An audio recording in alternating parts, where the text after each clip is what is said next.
Allie, thank you so much for asking this question. I think it really is a question that needs to be addressed in the aesthetic and med spa community, especially with those who are just getting their businesses started out.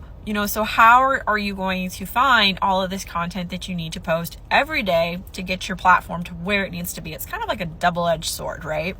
I want to talk about the 3 different E's that you can do for content. You can do educational, engaging, entertaining content. With aesthetic marketing, I think that we get hooked onto one type of content and it's really hard to broaden our horizons of what else could we be posting.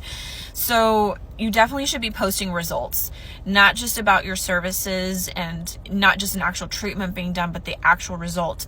In fact, I see content do so much better if you really watch other med spas and you look at the one pieces or the certain pieces of content that are going viral. 9 out of 10 times it's because they did the treatment with the end result at the end.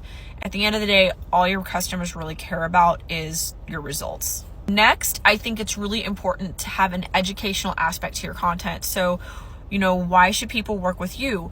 And not just educational content for skincare, but educational content that develops a relationship with you online. How are they going to develop this know, like, and trust relationship with you online? That comes with a personal aspect of content. Sharing your likes, your dislikes, the things that you're opinionated about, the things that you disagree with, even though that's not necessarily considered aesthetic, it is a part of your brand. And essentially people are not working with you just because you're great at skincare, yet they're working with you because they want to work with you.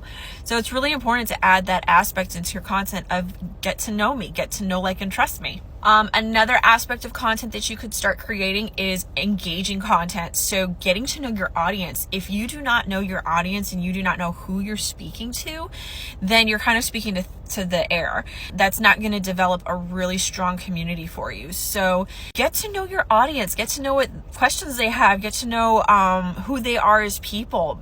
You do that by asking questions.